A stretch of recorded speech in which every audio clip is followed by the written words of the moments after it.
Howdy, Mr. Robot. I'm so glad you're back. Merry Christmas to you. Yes, Merry Christmas. 2024 coming in strong. What do you think, just future forward looking, what do you think will be different 2024 versus 2023, like spiritually for people? Oh, that's a good question. So, spiritually, people will be a lot more calm. Mm, I think that 2022, 2023 were quite rough years yeah. spiritually. During Oh the yeah. whole C word event Oh yeah. that Oh yeah. affected the world, it changed a lot of people. And so now we're on the other side of that for the most part.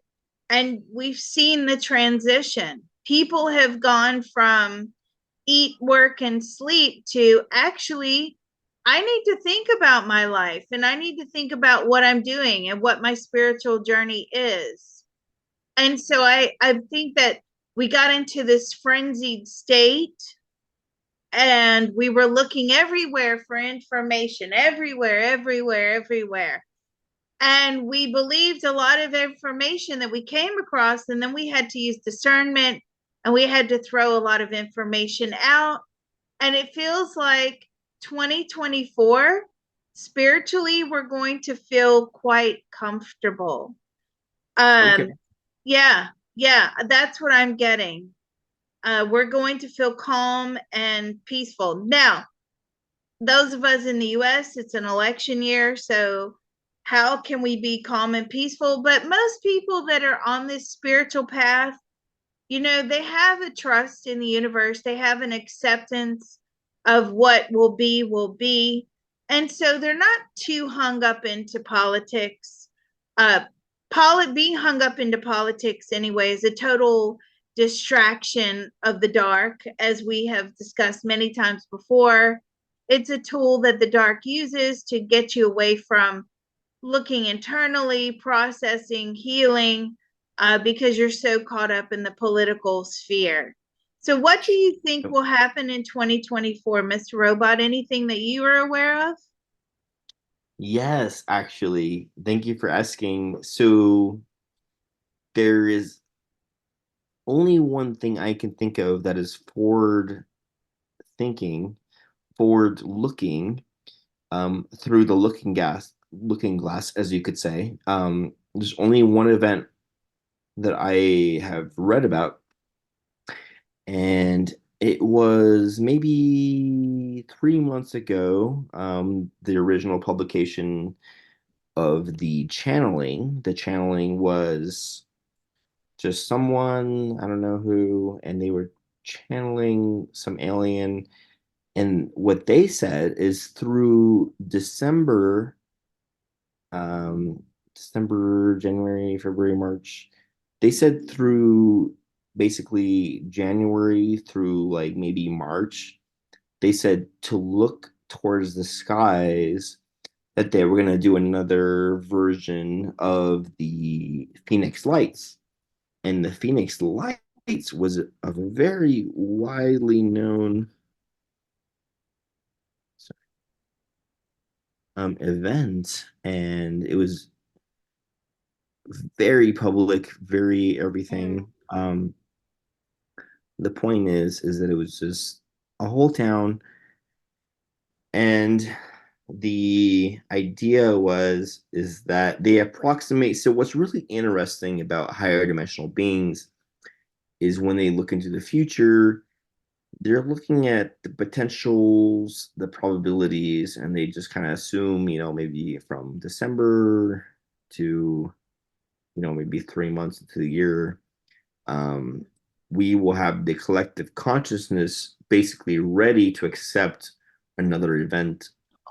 So I just want to put this on the record for everyone listening that within the next few months, I am looking for to confirm this information another Mhm. event like the Phoenix Lights. So the Phoenix Lights, people were, calling the cops. People, all these neighborhoods were like, "Hey, what's this?" And it was a very widely known event. And point being, I'm looking for another event like that very soon. And was that just over Phoenix or was it over the whole of the US? So actually, what's very interesting about that is it was looping. It basically covered about three cities, Mhm.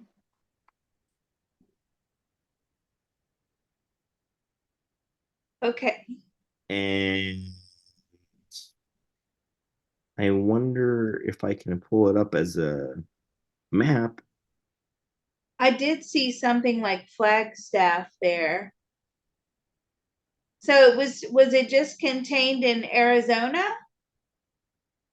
It Oh, was a very, very Arizonian event. I mean, it might have been more than that, but uh, okay, here it is. So, okay, so look, we got the southern part of Las Vegas, Nevada. Um, I'm pretty sure. Okay, so right here, for the record, this is Phoenix. This is right about Tucson, and then who knows what's, I don't know what's down there. But this is Phoenix and like Tucson.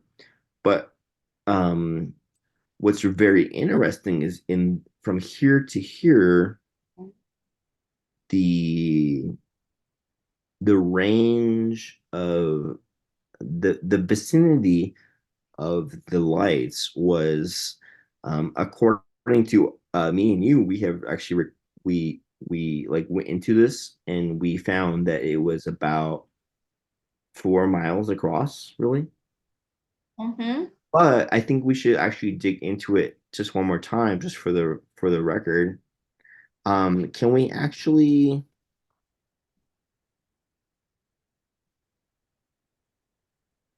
I think we should actually try to probe them because that's Okay. Yeah, my no worries. We can probe them. my favorite part about Liz is she can talk to anything, basically. You know, it took me a long time to get to that level. This wasn't something that happened overnight, right? It took History me a Channel. long time to get to that level. Oh And yeah. um, the more you do, the more spirit will upgrade your skills. Oh So yeah. let's probe them. Okay, what would you like to know? Okay. So what I would like to know is, are they in contact with any humans now? No. No, Is their purpose with these displays to show us um, you know, their amazingness? their amazingness, their presence to sort of Yeah. offer information. What is the purpose of you showing them your? What is the purpose of you showing yourselves to us? It's awareness, they say. It's increasing awareness. Yep, very accurate in what I've heard channeled beings talk about this event, and from their perspective, they say, um, "Here we are, and we want to share ourselves with you, and we want to do this every once in a while when you guys are ready." And I'm just gonna reiterate from like December to like second or third month, I am anticipating another Phoenix Lights event. Oh, so let's actually, okay. Since I know you can do this, can you move me to April 1st? Okay, I'm going to move you out. So April 1st, 2024, 6 p.m. Eastern Daylight Time. What would you like to know? Was there another Phoenix Lights event? Is there another Phoenix Lights event? No. So Was I've there just saved you about 4 months of viewing. yeah, oh yeah, that's okay. Was, was there an alien event in any way? Was there an alien event? Well, yeah, there's been some events, yes.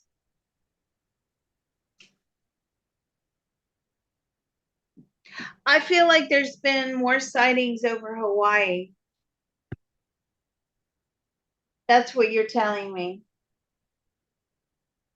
And some over or around a volcano area. Mm-hmm. Well, so what's very interesting about that is, obviously aliens are, um, let's just say, more scientifically engineered, and the events of our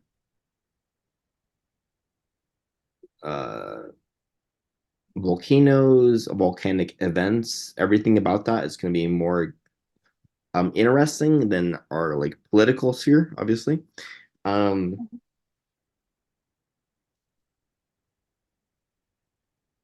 I think what would be interesting though is, can we talk to Erudif? Yeah. Okay. What would you like to know? It's been a while since I've connected with these beings.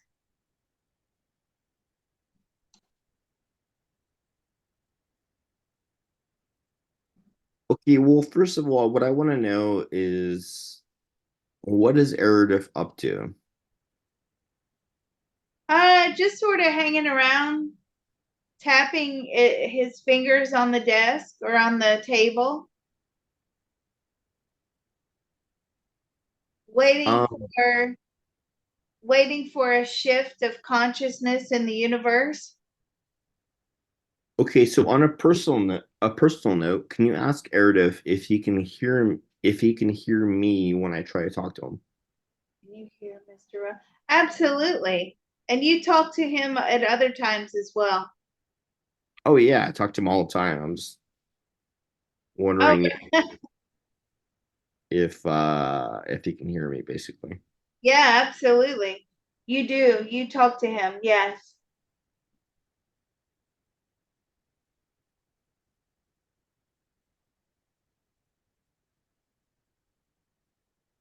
So, what could we ask Erda? So what's really interesting is Erudif, according to him, is a fifth dimensional being. Let's actually confirm that with him. Can you ask him if he's like fifth dimensional? Are you dimensional? Yes. Does he think Treb is one dimension lower than him? You believe Trev is one dimension. Two dimensions. Okay. So I have to talk about it because this is the point of this video. What's very interesting is I heard Erudif actually helped a humanoid race, but it was like way beyond human. Like our I want basically you got to just call it Earth. It's Earth versus another planet. Um, Erudif was helping another race of humanoids many like millennia ago. So for the question is can you ask Erudif how old he is? Oh, millions of years old. So the second question is, can you ask him if he's helped another civilization that was very close to human? All the time. Okay, so so this is a two-part question. Can you ask him what his perspective is on the universe? Can he see if there's Earth-like beings out in the universe? Earth-like beings out in the universe. No, you have to go beyond the universe.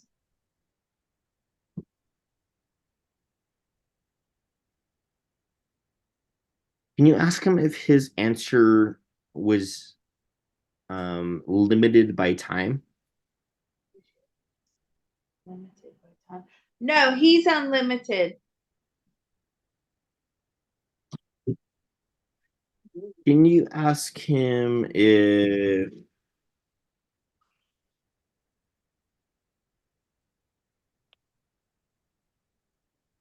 well, okay, so like I feel like, Earthlings live out in the universe. Can you well, so here's kind of an interesting question.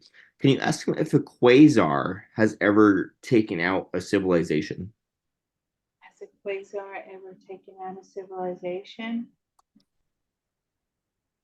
Has a quasar ever taken out a civilization? Um, it would be something similar to a quasar, but not exactly a quasar. I don't even know what a quasar is. Yeah, no. Okay, so what's interesting about a quasar is imagine a planet, or I should say a star, um, falling upon itself. I forget what it's called, like self combusting, and in two directions. There, this is actually kind of inaccurate. It should be in both directions. It would shoot a ray. It's called a gamma ray burst, and in both direct. Here you go. This is an accurate depiction. Um, in both directions of this burst, basically everything in front of it and behind it gets totally microwaved. Hmm. Can we ask Eridif how many civilizations have been killed by gamma ray bursts in the universe?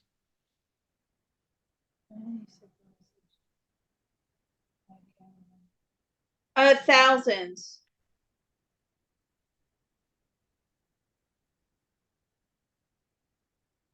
in the universe. Yeah. Um, has there been some killed within the universe? Yes, over time. Mostly beyond the universe, though.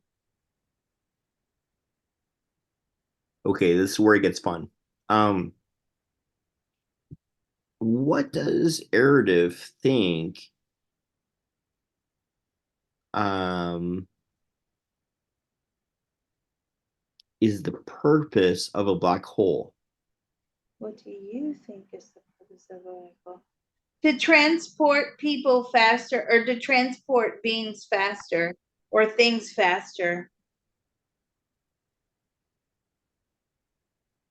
So what's really interesting is one of our alien friends mentions that a black hole is kind of like the feminine womb of the universe where our thoughts and beliefs are put out into like a male, like let's just say a positive, and then through the need of that, we are creating our future through the black holes that are nearest to us.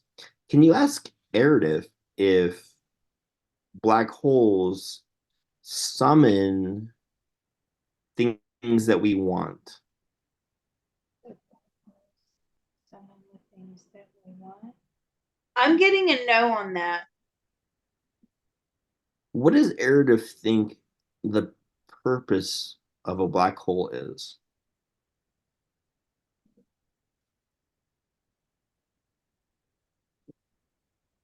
It's to transport you. Is it to another dimension? To another dimension.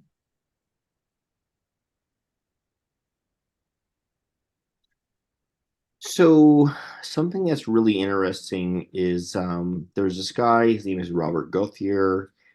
Anyone who listens to me and Liz talk knows this.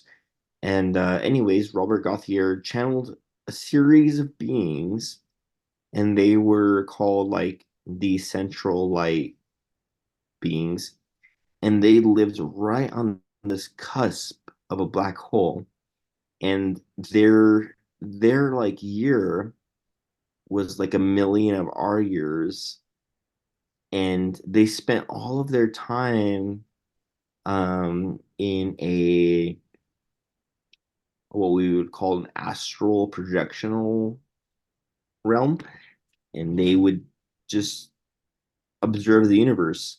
And what's so weird and scary though is that honestly anything could live right here and get sucked up and die.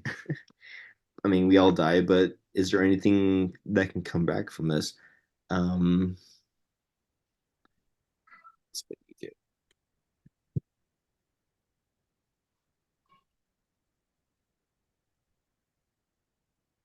okay, so can you ask Eridif if there's any coming back from a black hole? Is there any coming back from a black hole? No, it's a one-way system. Can you ask him where we would go if we end up in that direction? Well, there's several black holes, so it depends which one you go into. Some take you into another universe. Some can transport you to a different time. Some can vaporize you. Would we be vaporized as humans? Yes. We would be vaporized as humans. Only energetic beings can go through black holes. Can you ask if the center of the Milky Way is a black hole? Milky Way, is that a black hole? No. Why do all these planets revolve around a center in the Milky Way? Why do all these planets revolve around the center in the Milky Way? I'm Yeah, sorry, is that the question? exactly. Why do all these planets revolve? That's a good question. Revolve around the center in the Milky Way. So there a black hole there? Sorry, hold on. Is You're there a okay. black hole? No, but it's something to do with it creates a constant magnetic pull. There's a pull there, a magnetic pull. Yeah. Okay, so on that note, can we get Eridif to describe to you in full English what gravity means? What would you define gravity as? It's an earth plane existence. It's an earth plane force. What would you describe it as? It's something that really only man has. And Eridif describes it as it's the way to keep the soul locked in the body. That's the main purpose of gravity. If we didn't have gravity, the soul would not lock into the body. As in, and I'm saying, but what about like anti-gravity? What about anti-gravity devices or containers? And I'm getting that those are only temporary. And the fact that gravity is still pulling down on the outside of those containers, that also the soul knows that and it stays within the body. Okay, so far we've dealt in the conversation of something that's kind of not explainable, but I think what would be more interesting is if we could talk about the realm of the real, as far as the human limits can reach. Can you ask Erudif if this image right here, if the Merkaba helps a human in does the idea of a Merkaba help a human that much? Is the idea of a Merkaba? Yes, it allows the transportation of consciousness. Okay, so can you ask Erudif if a Merkaba is an accurate depiction of our energy body? Yes, it is. So one of my favorite visualizations is to imagine a Merkaba spinning inside of my body.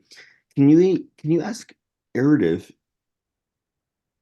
if utilizing the Merkaba is a aid to humankind? I'm sorry, is it a what to human? Oh, if just is if it's like an aid to humankind, the Is it Merkaba, the idea of a Merkaba. the idea of a Merkaba? No, that is a conscious mind construct. Okay, so I gotta tell you something very interesting. As soon as I asked that question, I have this like bag chip thing attached to this metal thing next to me, and it jumped off and started jumping around next to me as soon as I asked that. And it's very similar to a different question we asked. Anyways, That just gave me cold chills. oh Something yeah, no, always it happens literally when I speak to you. It frightens the life out of me. Okay, what? yeah, it literally jumped off of the thing and started jumping around and slapping around. It was very interesting. And what was it? Well, okay, so I mean, like, I'm a film photographer, and I have like a bag chip, like a it's a clip, and it was clipped to this thing, and it jumped off, and it started like jumping around, Well, and let me ask it. Why did you just do that? Something forced it to do that. oh yeah, Who forced it? Meredith did that. okay, okay. So on that note, we have to we have to talk about this dream I had because now we're getting into the nitty gritty, as I would say. So the other night, I had a dream. I was in my dad's yard, and I was like, "Okay, wow, this is gonna be my alien experience finally." Because where my dad lives is in the middle of nowhere, and why not? And instantaneously, I saw a sideways placed dish, and also had a panic attack because as my audience might know, I enjoy aliens, but I also do not want to go. I don't really want to be abducted or anything. Yeah, Uh, you got to be careful with that. and it was there. It was in the flesh. And can you ask Erudif if the stream? What does he think about the dream? I mean, there was literally a disc about 50 feet away from me, and obviously a UFO. What does he think about that? What do you think about the dream? They were infiltrating your consciousness. Okay, so as they were okay, yeah, obviously, so they were shooting a like scanning light on me, and they were scanning me, and I woke up and I felt their vibrations. But what I want to know is what does Meredith think about the dream state versus reality when people think about alien interactions? Sorry. So the question is, what do you think about the dream state? Well, it's just that some people, I mean, like, a lot of people, me, anyone who listens to some weird stuff on the internet might have a bad dream. I mean, basically the point is was it just a bad dream or was it literally contact? No, it was contact. But what's the point when when a human being makes contact with an alien? Like, what's the point of that? To basically inspect your consciousness, to replicate your consciousness if they can, Oh, to cool. mimic your conflict consciousness, Okay.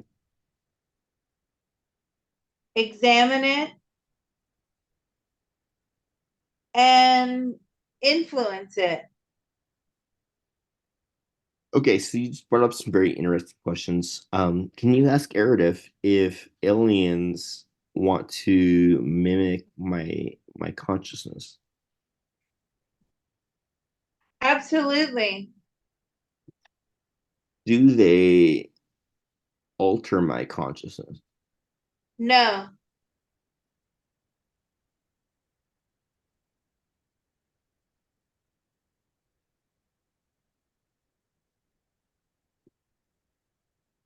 But if you keep connecting to them long enough, they can and will alter your consciousness.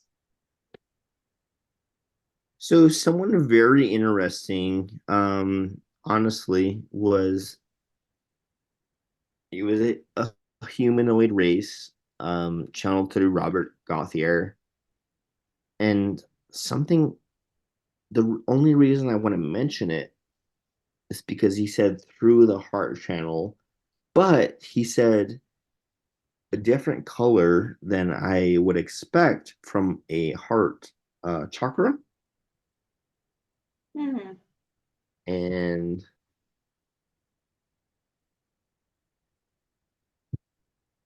What is it, gold? well, okay, so the aliens they said it was like a blue, Hmm. but the heart, I mean, we know it's your green, right? So Right. it was very weird to hear. Oh, here it is. It might Oh, be this one. we can't actually play the video. Yeah, yeah. So, anyways, anyone who wants to know, I mean, leave this in the comments, please. Let me know what the color was. They mentioned it like, right around here, and the color. So what's really interesting to me, um, through all these videos is they say, all you got to do is just channel us, and all you got to do is just know our energy, and I think it's Mm. really cool. But I mean, like, we need like verifiable evidence because obviously Robert is channel, and I would like to portray it through Liz, and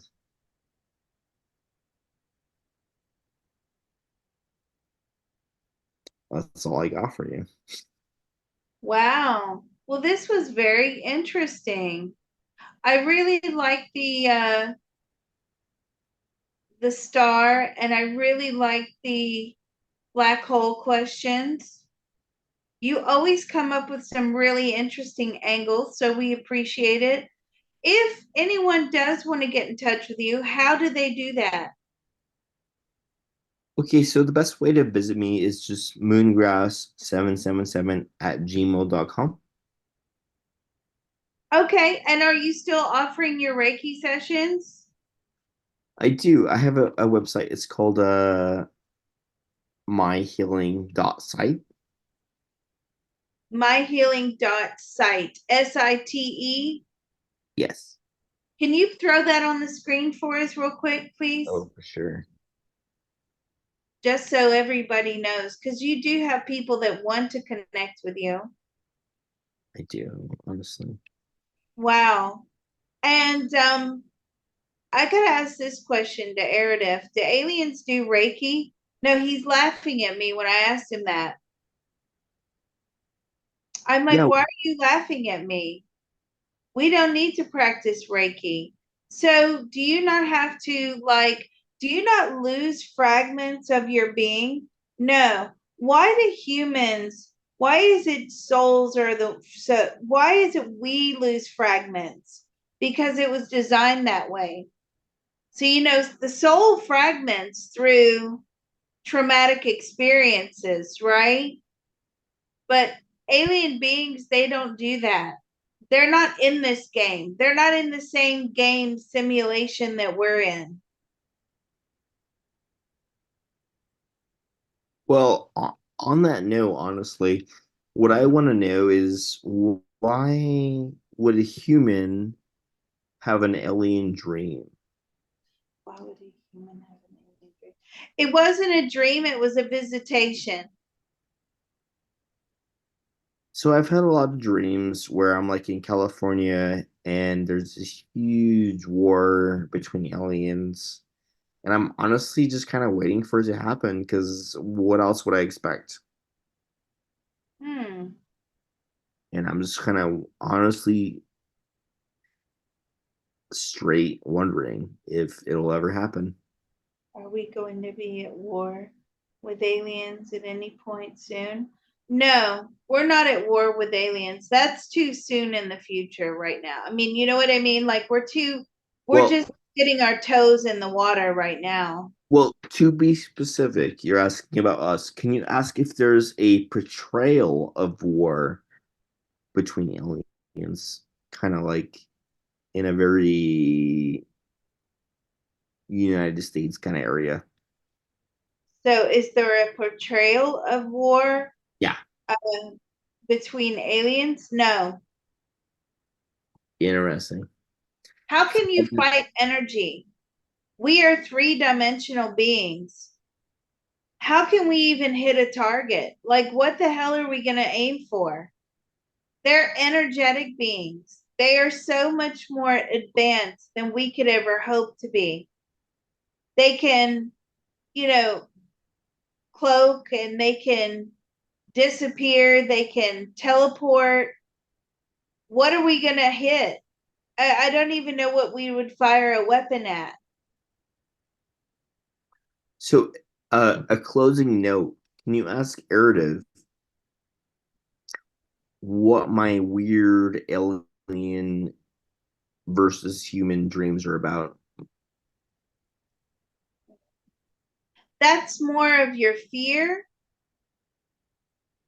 You know what? You have a healthy respect for the alien world. And that's good because everybody should have a healthy respect, right? For the reasons that I just described. So you actually have a healthy respect and they know that. And they play upon those uncomfortable feelings. That's a backdoor VIP pass right into your consciousness is by playing upon those dark uncomfortable feelings. Yeah. Okay. Do you often have dreams of us being at war with aliens? Yeah. So honestly, for years, I've been in many wars. Um, and I don't want to. I don't. It's kind of weird to say. The most basic description. I'm just gonna say humanoid. I'm just gonna say me, humanoid versus aliens. I've been in a lot of wars in my dreams, and that's kind of what I'm. That's the only reason I wonder if dreams are like a part of history, or if they're just fake, if they're just, make believe, or if it's just Hmm. a recreation of history. Because I've had a whole lot of history, if that's what it is. Are dreams fake? No, dreams are not fake. Are dreams, what are dreams? Are they, they're lots of different things to lots of different people. They're, teleportation. Well, okay, so yeah, so right now you're accurate. What you're We are actually on different levels, different planes of existence when we dream. So can you ask Eric if my dreams about humans versus aliens, if they were the past or the future? That's future. How far? How far out into the future? A few thousand years yet. Can you ask Eric why I see that far out? Why does see that far out? Your consciousness is very curious and wants to know. Okay, so on that note, can you ask Eric if it harms or helps my soul to wonder? Does it have so wonder? It doesn't actually help your soul, but it certainly enlightens your soul in that way. But as your overall spiritual journey, it's not helping in this current lifetime. That's something that will be carried forward for many lifetimes to come. Now, this is interesting to me because um, if we already know that aliens constantly want to make contact, Mhm. they want to hijack our consciousness, they want us to accept them, and they want to infiltrate and basically be in control of our daily life. So we abandon the creator, we abandon source, and we now look to aliens for all of our information. Well, it's at that point that when they have managed to take over a large portion of the population via consciousness means, that the war begins. And what are you going to do? Because they can manipulate energy, they have ways and means of doing things that we can't do. And they can basically just use like a zapper or a high rate of frequency that will just make us like combust, right? Oh It yeah. will just make us just evaporate or completely dissolve. And that's ultimately what they want to do, but they can't do that unless they gain our trust. And I'm saying, but wait a minute, if you come down and you get into a war with humans and you dissolve the body, what happens to the soul? And the soul goes to the dark side because it believes that aliens were the creators and not source. So therefore the soul has been converted to go to the dark side. And see, this is what we get time and time and time again, that all those people that trust aliens and believe aliens and are fascinated, they even want to be aliens. They want to believe that they came from aliens. Um, it's just this constant drip feed of information coming in to hijack the consciousness. And this is the first time we've ever looked that far out to see that we do end up in a war at some level, aliens versus humans. Yeah. on the on the current time trajectory. Now, there's a lot of quantum probabilities. Uh, Obviously, source does not want us to get to that point, but those are certainly quantum probabilities. And at the rate we're going at the moment, it's highly probable. But that's not a war that you can win on a human level. Like, you cannot win that war, right? We're not even equipped to fight in that war. That's just pathetic. We think that we are so strong and mighty. You're dealing with energetic beings that are highly complex physicists or physics Well, calculations that we let me, can't even fight on a 3D level. Like, that's just yeah. crazy. So, okay, so this is the only reason why this stuff is weird to me because in the reality, I'm just living life and everything's fine. But in this talk space, I know what makes something something like this interesting, and it translated into my dreams, and I was in a space where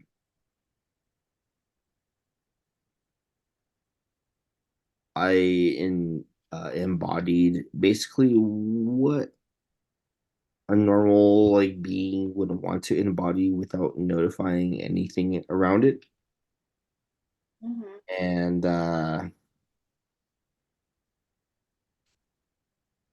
the point that's interesting is not necessarily that. What's interesting is the way I instantaneously felt when I saw the things. And what I felt instantaneously was these things circular, just didn't want to be observed, basically. Mhm.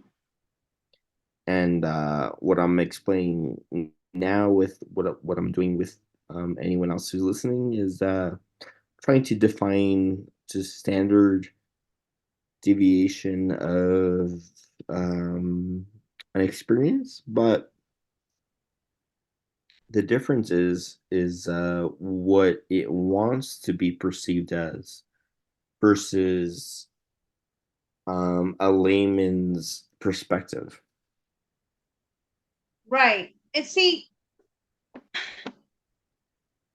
this is the oldest trick in the book, right? Mhm. Oh yeah, I mean, how do entities, how do governments, how do superpowers, how do anyone in leadership or religion, how do they gain that power? Well, they gain the power through fear yeah, and drip feeding into our conscious minds so that it becomes acceptable, right? You know, yeah. Christianity, since it's Christmas, let's talk about it. Yeah. Christianity didn't just suddenly turn up on the planet one day and everybody had to conform to Christianity, right? At a Mm, drop of the hat. for No, sure. that's not how it happens, right? It's an idea that was drip fed over and over and over again. And slowly that influences our consciousness to where, this is the accepted practice. But it Yeah. didn't just happen overnight. And that's with any religion, right? Or any idea, any political movement, you know, think about the political movements that we've had, like major political movements, Oh yeah.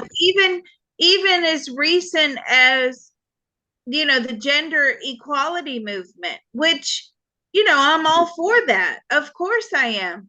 But there was a large portion of the population that obviously are not for that, because that's why it's a problem to begin with. But over time, the media, the protests, the government, everybody starts drip feeding this information to where it causes society to change, and it Yeah. alters their consciousness, it alters their personal thoughts, feelings, and opinions. It becomes acceptable. That's just one example. Whereas, I don't know if you guys remember, like back in the day, uh my elderly family members talk about the fact that, when Disney was open years and years ago, when it first opened, it absolutely did not allow uh any homosexuality beyond the gates into the kingdom, right? That Yeah. was forbidden. Now they have gay day, right? Now they have, Oh yeah. they celebrate it, they do the gay pride, but you see, that's taken several years of drip feeding information through to society in order to instigate that change. Back in the 60s and 50s in England, homosexuals were arrested. They were arrested and Damn. jailed. So now, no, you wouldn't dream of jailing someone, certainly not in our countries, for homosexuality. So you see, there's a whole shift in consciousness there. And it's the same with political movements. It's the same all over the world. Religion, Yeah. especially religion, you know, it was drip fed into us. Now it's being drip fed into us that, religion is not so great after all. In fact, it's a very flawed, man made concept Oh yeah. or construct. And so now we're shifting away from that. And this drip feeding of, channeling aliens are great. And I got news for people.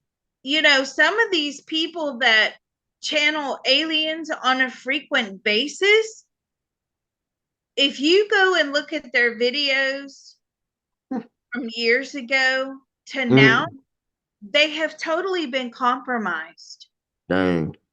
Their consciousness has been compromised to the Yeah. point that one particular person, and those of you that are remote viewers out there, you'll know exactly who I'm talking about, almost needs to be committed to a psychiatric unit, right? So you can see on an individual level how they are advancing the agenda, and they're drip feeding, and they're infiltrating, and they're converting the consciousness. Now, if we keep going along this trajectory that Yeah. we're on right now, it looks like where you have viewed in the future and your Yeah. consciousness traveled out into the future, Oh yeah.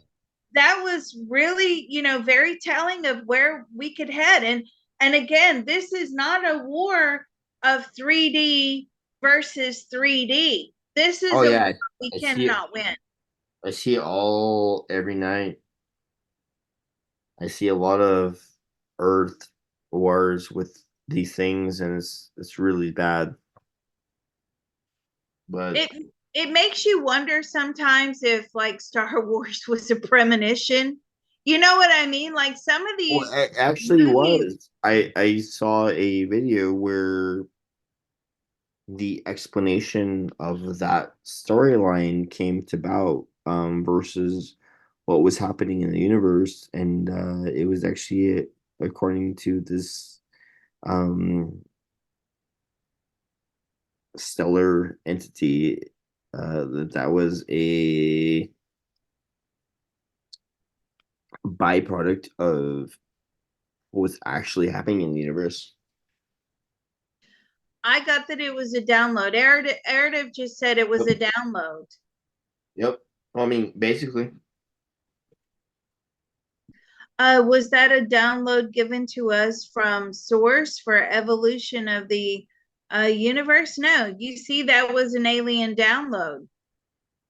That was an infiltration of consciousness that's filtering in.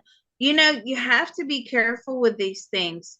I've always instinctively had red flags flying in my gut over aliens simply because I can physically see them, right? So I see them in their energetic forms, and they're Yeah. very difficult to get rid of. Not like channeling a spirit. When I'm channeling a spirit, a loved one in spirit, thank you for your time, and they leave, and they have a mutual respect. They respect the laws of the universe. And Yeah. I set that law for, hey, this is when I'm working, this is when I'm not working. When we're done with this conversation, I'm done with your loved one. Thank you for your service. Sayonara, right? And they Yeah. leave. Now, sometimes they do like to hang around. We always have some sort of event around Christmas time. Somebody went up, some spirit went up to my dad's ear and went clap so loud that everybody heard it. The dog was barking, like it scared my dad. But we've had stuff like that before where spirits will hang around the house and they'll shout and they'll bang pots and pans in the kitchen and things like that. And they just become more active around holiday time.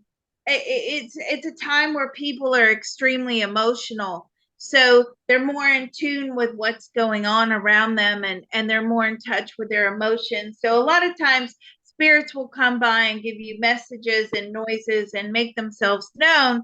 And you know, most people take that as a sign that, oh, their loved ones are checking in, which is most probably true.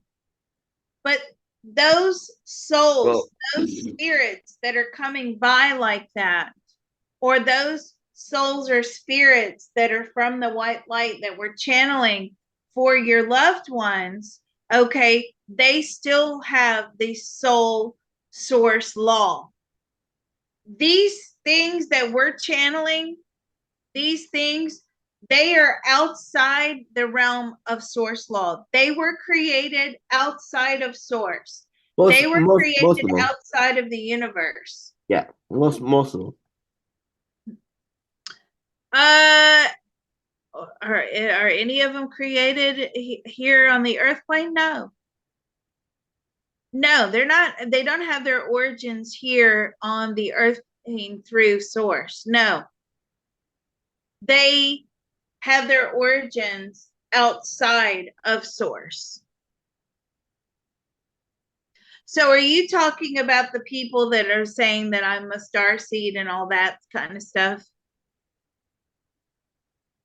I'm Galactic So Federation, or I'm so Palladian, or yeah, exactly. Well, so what I'm thinking is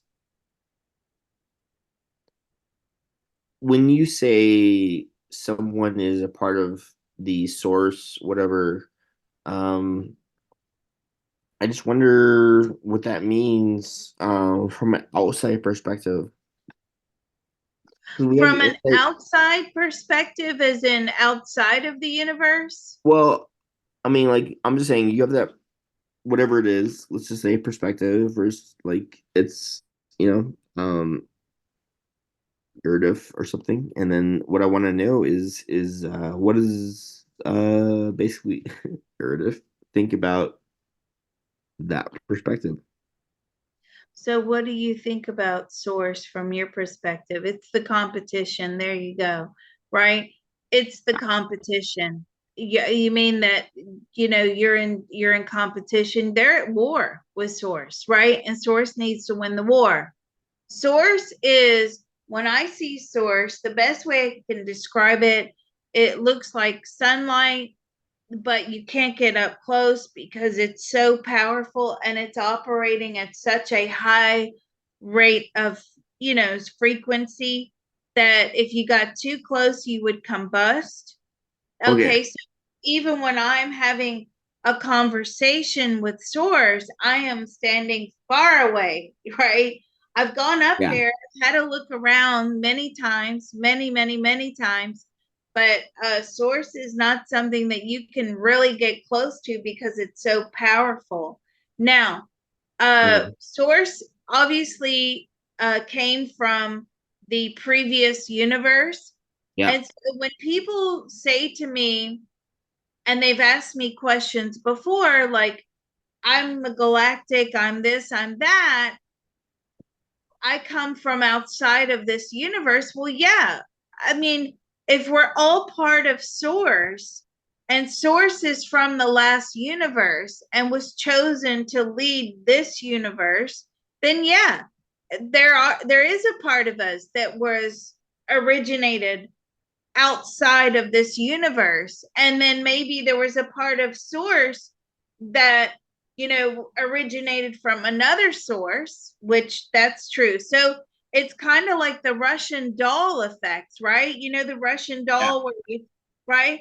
And so, yeah, in that regard, we could have elements of, that sort of, whatever you want to call it, alien. A lot of people are like alien DNA or alien elements or galactic elements. It depends how far back you want to go.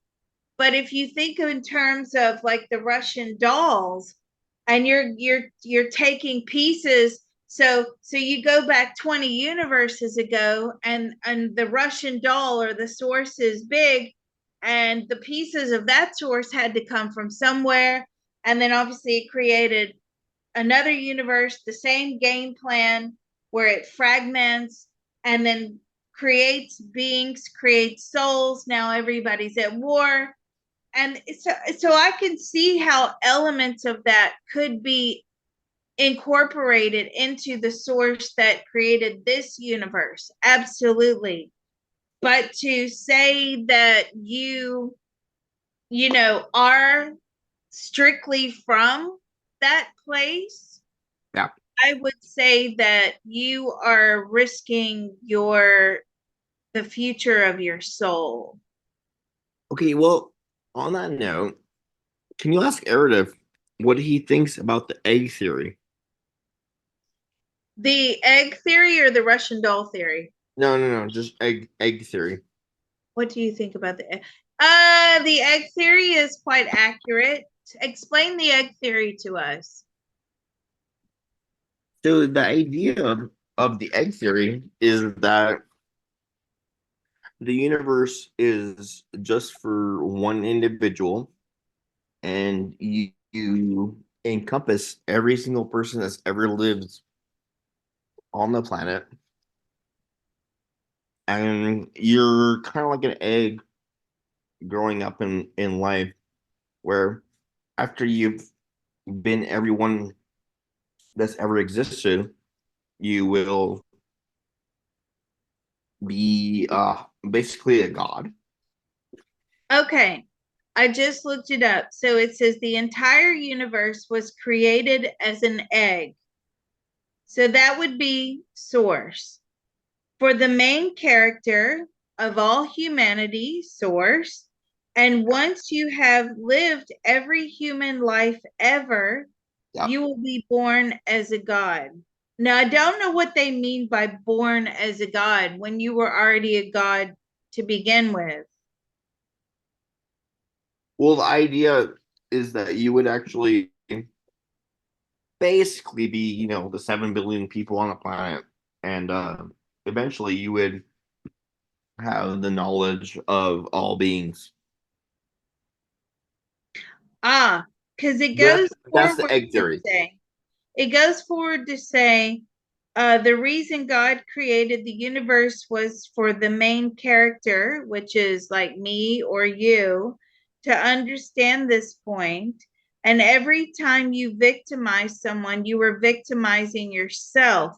So let's ask Source that question. Let's say, ask Source. Let's go straight to the source. Yep. Is the entire universe created on the egg theory? No, it's created, what Source is telling me, on the theory of fragmentation, right? So even Source fragments, it splits and creates souls. And these souls are the pieces, we're the game pieces, we're the chess pieces in the game, right? Well, okay.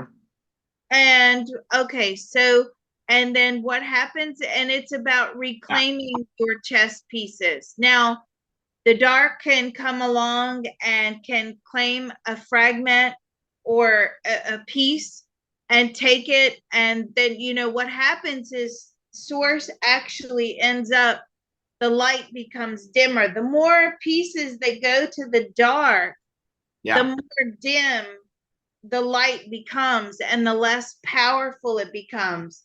So if it starts losing a lot of pieces, it then has to fragment some more and create more pieces, right? But eventually, if it kept losing all the pieces of the game, all the game pieces, right, it would have nothing left to play with and it would basically just dissolve. So, source, are you capable of dissolving? Absolutely. The dark can make source dissolve. Well, I mean, the idea is that from the egg perspective is that the universe was created for us to have what we wanted, and if what we wanted was like a negative universe, then that's what we would have, and that's kind of like the egg thing. But what I want to know is um basically like uh, obviously I'm positive thinking. If you could ask source if like energy healing will actually help like people um in the universe. Absolutely, it'll expand the consciousness. So even here, I've looked up fragmentation theory, but it looks like it's more of a sociological theory. But this says, what is fragmentation in people? When a person experiences severe trauma, their identity, including their personality and emotions, goes through a process of fragmentation. This is when the body divides traits and feelings and groups them into smaller sections, keeping some of them hidden until a safe space for expression is provided. Nice. That's exactly what the soul does. We go through the timeline and through many traumas, through many lifetimes, our Oh soul yeah. becomes fragmented. Now, the big question for me is why the memory wipe? Why do we have to have Yeah, most? I'm going to ask exactly. Source. Yep. Okay. Why do we Good. have to have the memory wipe in order to Why? come back down to the earth plane? Well, I know you have someone in mind to answer that, and they might have a great answer, but let's ask my spirit guide. What did they say about that? What does your spirit guide say about that? It's in order to exist as if you've never existed before. So it's to entertain these new experiences. Okay, well, actually, okay, so I have another question. What is the point of bad dreams? So, people on the Earth plane, you might have a dream where someone you know does something bad, and it's just a dream. But what is the purpose of of a really bad dream in the human realm? To show you where your deficiencies lie. What do you mean by show us where the deficiencies lie? Is it karmic debt? Not necessarily karmic debt, but you have read that person on an energetic level and you know the potential within that person. So it's almost like you've tapped into them and their past lives and you see what Okay. they're capable of. Okay. So on that note, what does this spiritual being think about what I do? I do psychic cord cutting. Do they think my psychic cord cutting works? Do you think this works? No, soul contracts are the highest form of universal law. You cannot break them. You can we make them? You can only make them with approval, but they cannot be broken. Can you break can source break universal contracts? No. Source will not even break universal contracts because it's an experience that the divine has to also, if we are part of the divine, then that's also an experience that the divine is living through us.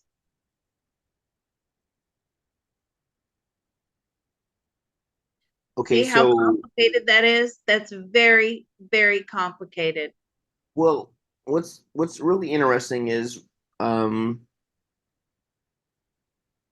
the whole point of my conversations with you is to analyze the beyond. So what I want to know is what is my beyond, my spiritual self, whatever you want to call it, my spirit guides, whatever it is, what do they think about humans interacting um based on intuition? Like, do they think that intuition gets humans anywhere?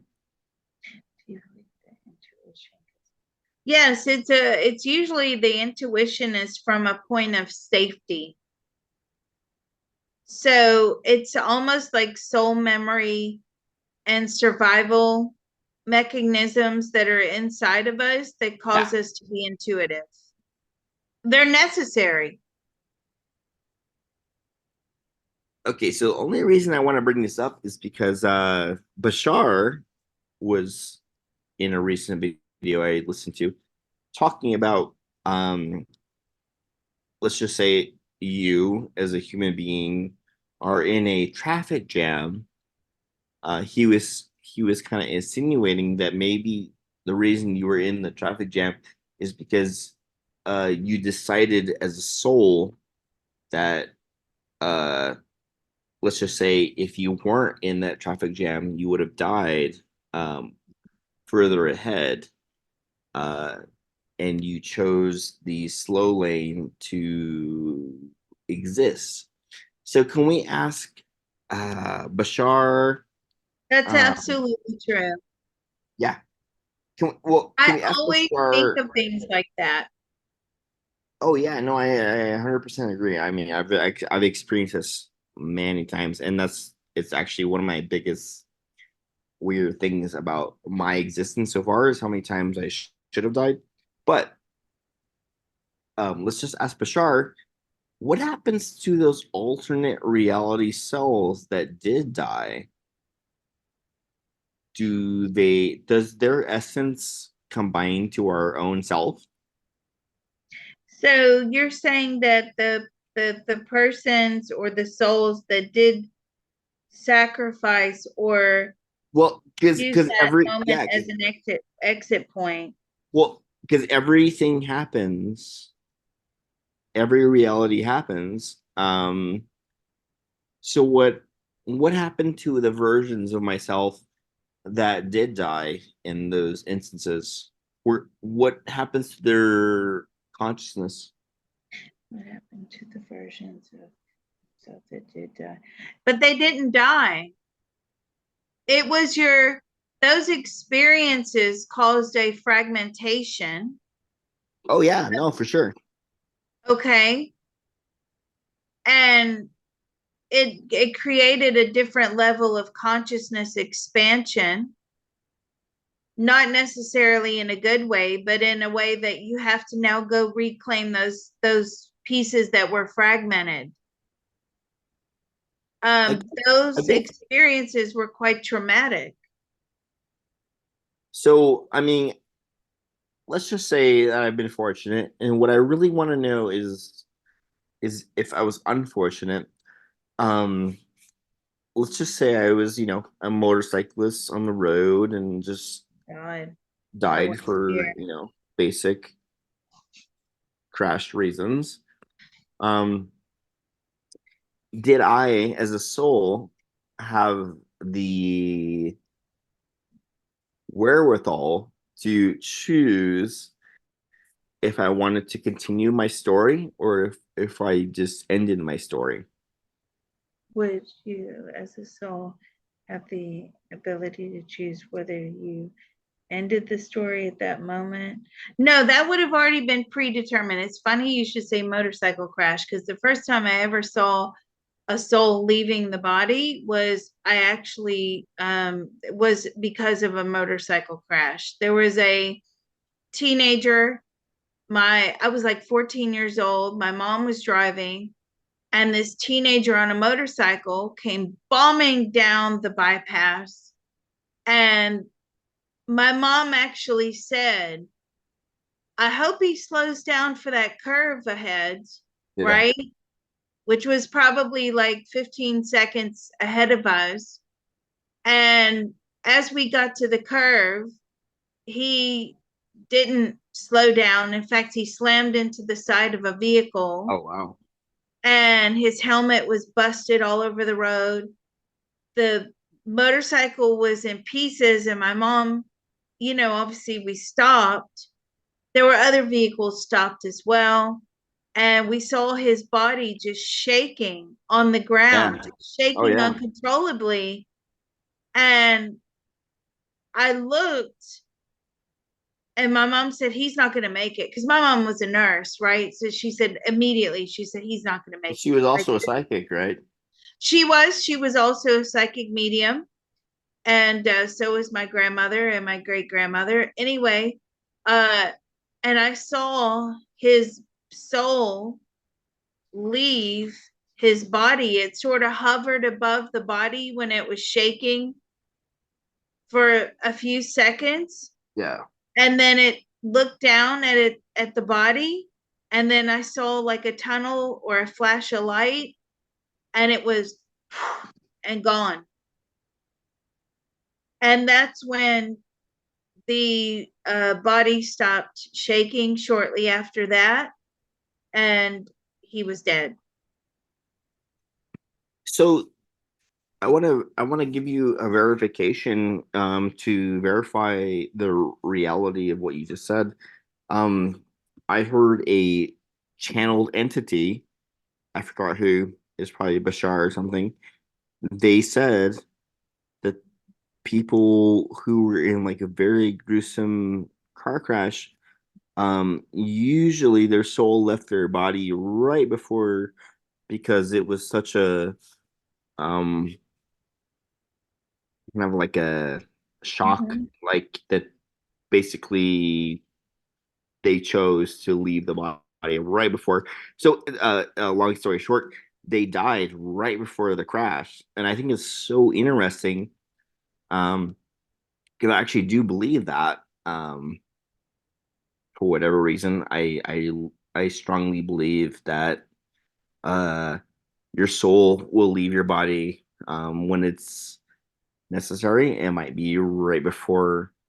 I mean, so imagine you're in a very deathly, scary scenario, like a person jumping into a fire. The point of the story is that your death actually might happen before you jumped, and I think that's what's really interesting.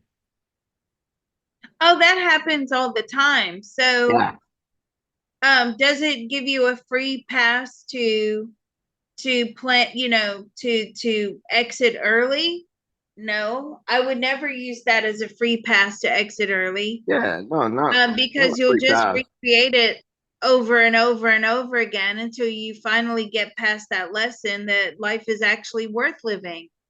But yeah, in many Yeah, CPT sessions where we delve into past lives, where people have gotten into hairy situations, the the soul does leave before that happens. Now, yeah. let me So, go but back to the moment of where I saw this kid, and I'm cool. saying to the soul now, I'm channeling, have you come back and reincarnated? Yes. And what happened? Are you still here? No.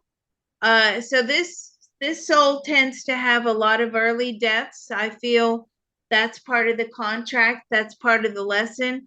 Personally, I'll put my hand on my heart and say, you wouldn't Yeah. catch my 17-year-old or 16-year-old on a motorcycle ever. Okay. But that's just my personal thoughts, feelings, and opinions. Why do you Yep. say that, Liz? Well, because I used to work for the police, and I used to work for the police in London. And not only do these kids come off their motorcycles, but then because the traffic is going so fast behind them, oftentimes it's a double whammy. They get run over as well. So not Mhm. only are they severely injured, but then, you know, the vehicles behind them cannot react fast enough, and they run over these bodies. I've seen that time and Oh time yeah. again. And let me tell you, it's not pretty. And when you're sitting on the other end of a dispatch radio and you're taking descriptions of exactly what the officers are looking at, and they're describing like body parts all over the road, it's Dang. pretty grim, right? Oh So yeah. yes, hand on heart, Liz, you're so out of touch and you're so not trendy. You're right. I am No, not no, I trendy. think you're accurate. Not No, at no, no, all. you're probably the most accurate, and that's why it's interesting for me. I'm I, like, I've I've seen it time and time again. yeah, I've been, you've you been know, there. behind the radio taking those Oh descriptions. yeah. Even a 7-month-old pregnant lady on the back of a motorcycle before, and I will spare you the details of what happened to them. Oh yeah. Sure. Um, Fuck up. so so I'm going back to this point of the soul. I've never spoken to the soul before. So this is a kind of a big moment for me. Which And I'm going soul? to say the one that left on the motorcycle. And I'm saying, well, did you actually feel pain at that point that your body was shaking? No. So at that point, he's describing to me the door was already open. And what do you mean by the door was already open? The door was, so it's almost like there was a door. Our soul is locked behind a door, and then spirit kind of opens the door. And at that point, he's telling me the spirits, his loved ones and spirits, were then reaching down to pull him out of the body. Yeah. And I'm saying, you knew Exactly. them? And he says, yes. And I'm saying, then what happened? Because I didn't see them. I only saw you leave. I did not see any other spirits around. And Yeah. he says it was all very quick. And once they pulled the soul out of the body, that's where I saw him like hovering, but in a standing position, looking down at his body, looking down at the people around him who were trying to work on him in some capacity. And it was almost like, yeah, see you later. You know what I mean? And I'm saying, Yeah. why was it just, yeah, see you later? And it's like, because it's no fun on the earth plane, right? It was time to go. And you know what's so freaky about this? Hmm.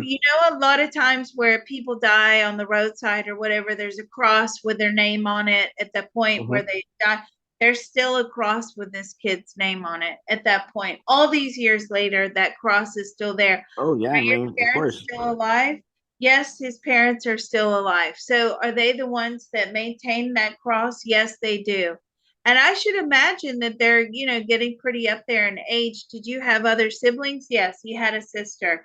So it's very interesting to me, the fact that, Well, the soul, he- the here, door and the soul. here's a question for them, for this person.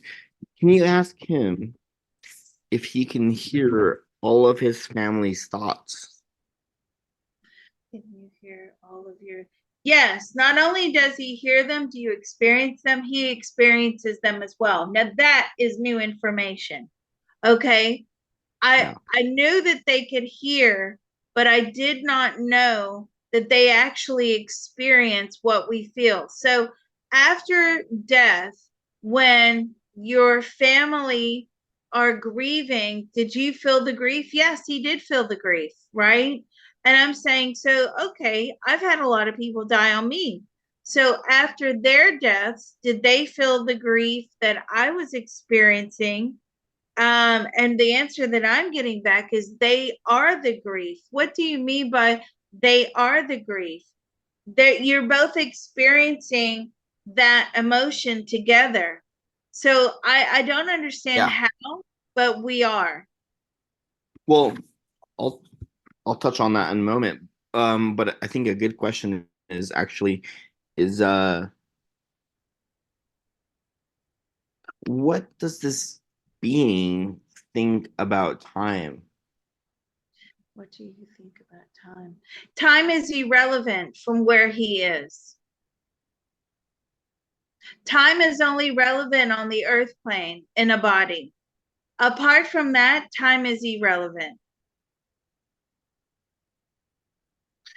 So the weirdest part about the human existence is that we have chosen to participate in a basically a movie ticket. It's A to Z, and we all have our own A to Z.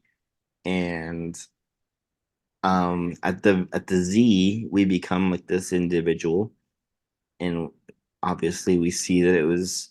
I mean, according to your beliefs, like me, it's gonna be weird for me because I already have these beliefs. But for a normal individual, you might be lost in space, and it's weird for the typical person, and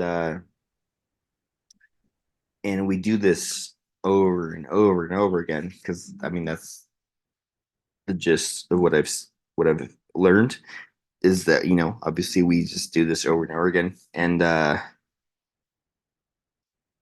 so some of my favorite aspects of what I've learned are from Bashar. Bashar has said um, basically the points that we messed up or died, we have literally chosen to either continue living or continue being dead, and or we can continue from there. And long story short, you can kind of like recreate a parallel universe of where you're alive at each point you mess up in your life. So it's just nice to know that we can correct our wrongs. That's, Okay, yes, we can correct our wrongs, yeah. but we have to ask this question. Can we correct our wrongs on the earth plane, or can we correct them in the spirit world? Can we correct our wrongs in the spirit world? Not so much in the spirit world as much as opportunity we have on. Hello. Yes, I'm still here. Oh, Sorry. My I just lost you for a kids sec. are bouncing off the walls as per usual. Um, so we don't have the opportunity. The opportunity is not as big in Yeah. the spirit world as it is on the earth plane. Okay. This really is a very prestigious, special moment that doesn't last for very long. So I have to ask this question. In terms of time, if you were to put it into the human experience from where you're sitting in the spirit world, in terms of time, how long is the average lifetime? And in the whole span of the life of the soul, if you were to put it into increments, time increments per lifetime, the Yeah. ones I that feel we like, are experiencing I feel now, like it'd what be hours. would you seconds? That's how irrelevant a lot of our lifetimes are. It No, equates to I agree. seconds on the soul timeline continuum. So It's nothing. there's certain parts that I'm very interested in, and I think I'll have to go into a different video. But basically, I feel like I have encountered a lot of negative turns and have chosen different timelines. And what I'm most interested in is obviously, I've encountered these positive timelines. What I'm most interested in is what happened to the alternate reality version of myself who had to succumb to the negative timelines because we have an infinite um versions of ourselves that, basically, let's just say have died 100 times. What happens to those versions of ourselves? Because they're equally as conscious as us. Are those consciousnesses diverted to our own self, or are they reincarnated? They are absorbed into the soul and the soul memory, Okay. and they reincarnate with us, but they are locked away. It's very, most people, I'm not talking about the listeners today, but most people do not even attempt to uncover their past lives. Yeah. And what happens is your fragments get dropped on this timeline. So just as source fragments itself and gives us this ability to be an individual and to choose our design path, it's like source gets fragmented even further, right? Because Yeah. now we are leaving fragments. Do those fragments ever leave fragments? Yes, they do.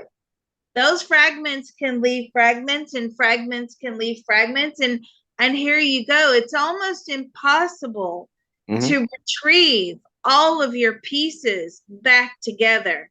Now there are soul retrieval processes out there. I've never experienced a soul retrieval process, but there is, and it does do some good. But is it beyond the realms of impossibility? Is it just that we're not allowed to retrieve all of our soul puzzle back? And you can't do that unless you have completed all of your reincarnation cycles. And then, as part of your reward, when you don't have to reincarnate here back onto the earth plane, those soul fragments are given back to you. But see, what we do in the CTT is we're like, okay, hold up. I'm not waiting for that. That could be hundreds, if not thousands, of lifetimes away from me still, right? So with the CTT process, we actually go and retrieve the soul fragments ourselves. Do Very we interesting. actually, do we actually get all of them at one time? No. No, it's a process. People need to I had a girl turn up and for one session, and she had a list of 25 major things going on in her life, and she thought that, and she wasn't aware, it's not her fault, but those 25 things could be corrected in 1 hour CTT session. I'm like, no.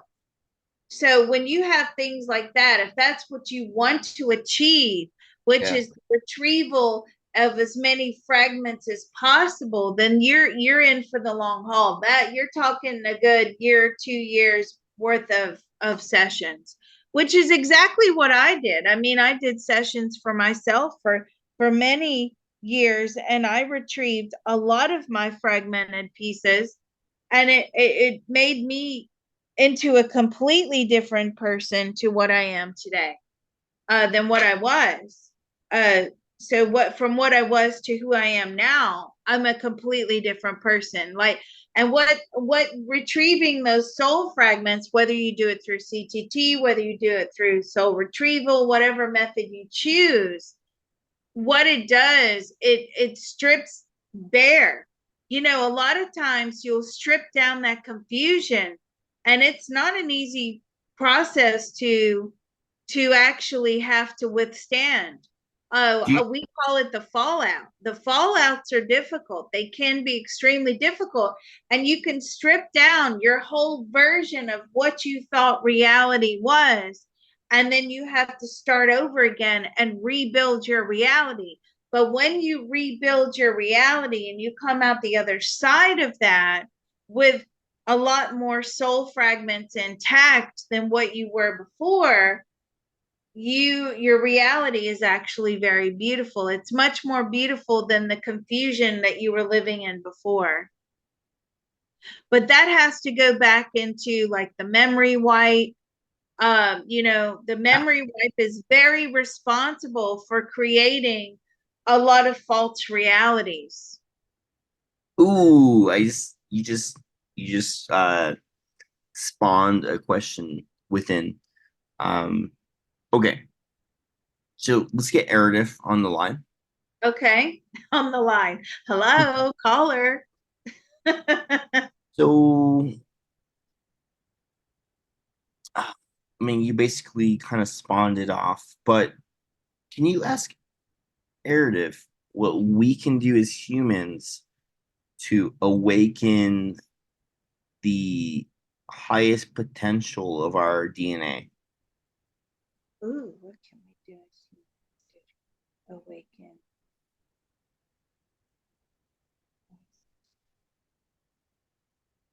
our DNA? Well, it depends. That's a loaded question because, what is deemed the highest potential? The highest potential by a soul could be that you come here with all sorts of struggles and diseases, but you've Yeah. managed to skip 10, 20 lifetimes because your lifetime was so difficult. So, Okay. what do you mean by highest potential? Okay. Can you ask Meredith how we can awaken our latent alien DNA?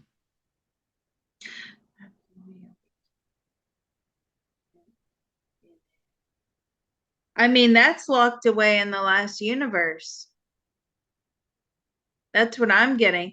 Is it locked away in the last universe? Yes. So how do we tap into that? You'd have to really start exploring your dark aspects, dark elements that make up the whole. Um there are I'm saying, but I thought we came from light. We do come from light. So what are these? So, but you would have to go back not only through yourself, but through source and find those dark elements. So would we actually be doing CTT sessions for source on all the traumatic experiences that source had in the last universe and find that those fragments that were dropped on source's timeline that pertain to us individually, the part of us that was dropped on that timeline, would we be able to retrieve that? But what I'm getting is, yes, we could go back through those experiences in order to understand and have a greater awareness. But all of those fragments were given back to Source so Source could become almighty and powerful.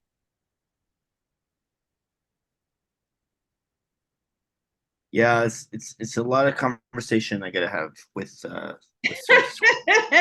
And how late are you planning to stay up? I mean, this Uh, will be another video for yeah, another day. exactly. I would I love for you to come back more often. I know it's Yeah, difficult, my schedule, your schedule. It's very hard. And because it's the holiday period, we managed to put something together. yeah. But certainly, I would love for you to come back and be more frequent with Cool. more questions and enlightenment for everyone. Yeah, I oddly enough, I feel like we didn't even cover what I even wanted to cover, which is the Merkaba. Oddly enough, I'm California, but whatever. I just hope that this is recorded still. I hope you can make sure it's documented, this conversation. Absolutely. And we will revisit this and I'm sure many, many other topics again. The whole alien versus humans. Wow. That was an eye opener for me. And Always. also I learned a lot. See, this is why I love the probes, because I also learned that okay, whilst we are experiencing grief, loss, heartache, anger, all of those emotions when we lose someone that we love here on the earth plane, that we have to go through and we have to process, that they are also experiencing on the other side those emotions with us. Oh So yeah. I have to offer an apology to some of the people that have left me because I've been quite angry about it at times. And I'm asking, did you also experience that anger? And they did, but I just got information is that they understand it. So they understand why I'm angry. But Yeah. that's a natural, emotion for that most people experience when they lose someone they love. Yeah, so there's a whole conversation about losing people we love, and then in my perspective, it's not losing, it's transitioning, and I think we should have that conversation next time. Oh, yeah, absolutely. I see. Yes, of course, they're transitioning, especially when they're in a failing body and they can't stay here. Like, I get it. But does it make it any easier? In some ways, it depends Oh, upon the person, yeah, depends on many factors. So, we'll do that again next time. And cool. thank you so much for all your hard work and dedication and enlightenment that you bring to all of those out there. So, thank you. Cool. Thank you.